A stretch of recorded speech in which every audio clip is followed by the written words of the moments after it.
আজিৰ প্ৰথম প্ৰশ্নটো সুধিছে 2014 চনত গুৱাহাটীত অনুষ্ঠিত অসম সাহিত্য সভাৰ সভাপতি কোন আছিল? তলৰ অপশ্যন 4টাৰ পৰা শুদ্ধ উত্তৰটো হ'ব option C Imran Shah.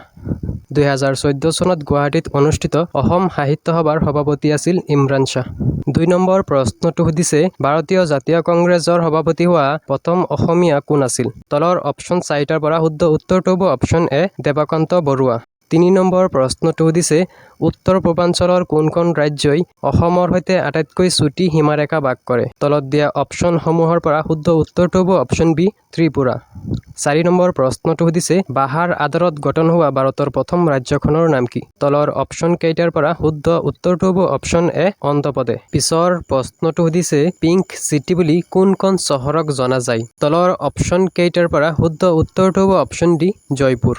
7 number প্ৰশ্নটো সুধিছে 2024 চনত ভাৰতবৰ্ষই পালন কৰা স্বাধীনতা দিৱসৰ মূল বাণী কি আছিল? উত্তৰটো হ'ব অপশ্যন এ বিকশিত ভাৰত। নেক্সট কুৱেশ্যন অসমৰ ক্ষুদ্ৰতম অভয়াৰণ্যখনৰ নাম কি? তলৰ অপশ্যন 4টাৰ পৰা শুদ্ধ উত্তৰটো হ'ব অপশ্যন ডি গৰমপানী অভয়াৰণ্য। 9 নম্বৰ প্ৰশ্নটো সুধিছে বাংলাদেশৰ ৰাষ্ট্ৰীয় খেল কি? তলৰ অপশ্যন কেইটাৰ পৰা শুদ্ধ উত্তৰটো হ'ব অপশ্যন ডি কাবাডী। বাংলাদেশৰ ৰাষ্ট্ৰীয় খেল হৈছে কাবাডী। 10 নম্বৰ প্ৰশ্নটো সুধিছে কেন্দ্ৰীয় প্ৰদূষণ নিয়ন্ত্ৰণ বৰ্ডৰ মুখ্য কাৰ্যালয় ক'ত আছে? তলৰ অপশ্যন কেইটাৰ পৰা শুদ্ধ উত্তৰটো হ'ব অপশ্যন বি নতুন দিল্লী। 11 নম্বৰ প্ৰশ্নটো সুধিছে জ্যোতিপ্ৰসাদ আগৰৱালাৰ পৰিচালিত দ্বিতীয়খন ছবি কোনখন আছিল? শুদ্ধ উত্তৰটো হ'ব অপশ্যন চি ইন্দ্ৰমালতী। 12 নম্বৰ প্ৰশ্নটো সুধিছে কোনখন নদীক বংগৰ দুখ বুলি কোৱা হয়? তলৰ অপশ্যন কেইটাৰ পৰা শুদ্ধ উত্তৰটো হ'ব অপশ্যন চি দামোদৰ নদী। পিছৰ প্ৰশ্নটো সুধিছে আনন্দ চন্দ্ৰ বৰুৱাই কোনখন গ্ৰন্থৰ বাবে সাহিত্য অকাডেমি বঁটা লাভ কৰিছিল? তলৰ অপশ্যন 4টাৰ পৰা শুদ্ধ উত্তৰটো হ'ব অপশ্যন ডি বকুল বনৰ কবিতা। 14 নম্বৰ প্ৰশ্নটো সুধিছে সতীসাধনী কোন বংশৰ ৰাণী আছিল?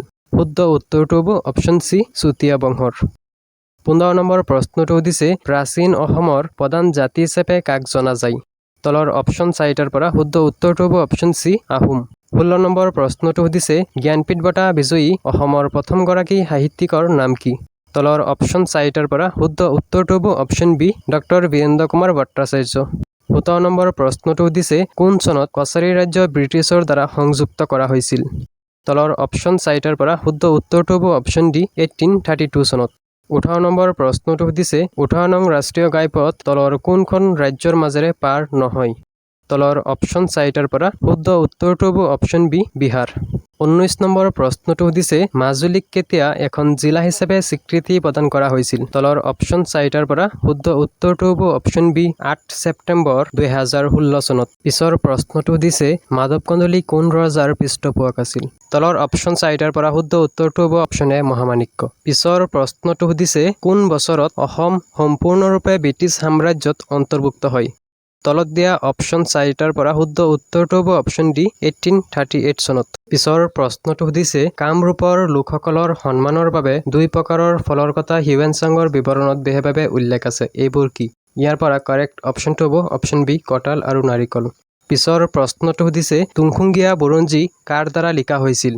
তলত দিয়া অপশ্যন 4টাৰ পৰা শুদ্ধ উত্তৰটো হ'ব অপশ্যন ডি শ্ৰীনাথ দুৱাৰা বৰবৰুৱা। 24 নম্বৰ প্ৰশ্নটো সুধিছে কোচ ৰাজকুমাৰী মংগলা দেৱীক বিয়া কৰোৱা আহোম ৰজাজনৰ নাম কি? তলৰ অপশ্যন 4টাৰ পৰা শুদ্ধ উত্তৰটো হ'ব অপশ্যন ডি প্ৰতাপ সিংহ। পিছৰ প্ৰশ্নটো সুধিছে লাচিত বৰফুকনৰ কেতিয়া জন্ম হৈছিল? তলত দিয়া অপশ্যন 4টাৰ পৰা শুদ্ধ উত্তৰটো হ'ব অপশ্যন বি 1622 চনত। 26 নম্বৰ প্ৰশ্নটো সুধিছে কি চুক্তিয়ে আহোমৰ ৰাজধানী গড়গাঁৱত মিৰ্জুমলাৰ দখলৰ সমাপ্তি চিহ্নিত কৰে? তলৰ অপশ্যন 4টাৰ পৰা শুদ্ধ উত্তৰটো হ'ব অপশ্যন ডি গিলাজাৰিহাটৰ চুক্তি। 27 নম্বৰ প্ৰশ্নটো সুধিছে কোনজন বুঢ়াগোহাঁয়ে নিজেই আহোম ৰজা হোৱাৰ প্ৰস্তাৱ দুবাৰকৈ নাকচ কৰে? তলৰ অপশ্যন 4টাৰ পৰা শুদ্ধ উত্তৰটো হ'ব অপশ্যন চি আতন বুঢ়াগোহাঁই। পিছৰ প্ৰশ্নটো সুধিছে কিমান চনত প্ৰথম আহোম ৰজা চুকাফা অসমত প্ৰৱেশ কৰিছিল? তলৰ অপশ্যন 4টাৰ পৰা শুদ্ধ উত্তৰটো হ'ব অপশ্যন এ 1228 চনত। 29 নম্বৰ প্ৰশ্নটো সুধিছে মহাত্মা গান্ধীয়ে কেতিয়া অসম ভ্ৰমণ কৰিছিল? তলৰ অপশ্যন 4টাৰ পৰা শুদ্ধ উত্তৰটো হ'ব অপশ্যন চি 1921 চনত। পিছৰ প্ৰশ্নটো সুধিছে আনন্দৰাম ঢেকিয়াল ফুকনৰ পিতৃৰ নাম কি? তলৰ অপশ্যন 4টাৰ পৰা শুদ্ধ উত্তৰটো হ'ব অপশ্যন বি হলিৰাম ঢেকিয়াল ফুকন। পিছৰ প্ৰশ্নটো সুধিছে অসম চুক্তি কেতিয়া স্বাক্ষৰিত হৈছিল? শুদ্ধ উত্তৰটো হ'ব অপশ্যন এ 1985 চনত। পিছৰ প্ৰশ্নটো সুধিছে অসম সাহিত্য সভাৰ প্ৰথমজন সভাপতি কোন? তলৰ অপশ্যন চাৰিটাৰ পৰা শুদ্ধ উত্তৰটো হ'ব অপশ্যন চি পদ্মনাথ গোহাঁই বৰুৱা। পিছৰ প্ৰশ্নটো সুধিছে পাল ৰাজবংশৰ শেষৰজন ৰজা কোন আছিল? তলৰ অপশ্যন চাৰিটাৰ পৰা শুদ্ধ উত্তৰটো হ'ব অপশ্যন এ জয়পাল। পিছৰ প্ৰশ্নটো সুধিছে নৰেন্দ্ৰ মোদী ষ্টেডিয়াম নিম্নলিখিত কোন ঠাইত অৱস্থিত? তলত দিয়া অপশ্যন চাৰিটাৰ পৰা শুদ্ধ উত্তৰটো হ'ব অপশ্যন ডি আহমেদাবাদ। পিছৰ প্ৰশ্নটো সুধিছে পাল ৰাজবংশৰ প্ৰতিষ্ঠাতা কোন? তলৰ অপশ্যন চাৰিটাৰ পৰা শুদ্ধ উত্তৰটো হ'ব অপশ্যন ডি ব্ৰহ্মপাল। পিছৰ প্ৰশ্নটো সুধিছে 1187 চনত বীৰপালে ক'ত চুতীয়া ৰাজ্য স্থাপন কৰিছিল? ইয়াৰ পৰা শুদ্ধ উত্তৰটো হ'ব অপশ্যন বি শদিয়া। পিছৰ প্ৰশ্নটো সুধিছে কিমান চনত গদাধৰ সিংহ আহোম ৰজা হৈছিল? তলৰ অপশ্যন চাৰিটাৰ পৰা শুদ্ধ উত্তৰটো হ'ব অপশ্যন এ 1681 চনত। পিছৰ প্ৰশ্নটো সুধিছে অসম সাহিত্য সভাৰ প্ৰথমখন সভা কিমান চনত অনুষ্ঠিত হৈছিল? তলৰ অপশ্যন চাৰিটাৰ পৰা শুদ্ধ উত্তৰটো হ'ব অপশ্যন এ 1917 চনত। পিছৰ প্ৰশ্নটো সুধিছে অসমত ৰাষ্ট্ৰীয় উদ্যান কেইখন আছে? তলৰ অপশ্যন চাৰিটাৰ পৰা শুদ্ধ উত্তৰটো হ'ব অপশ্যন ডি 7খন।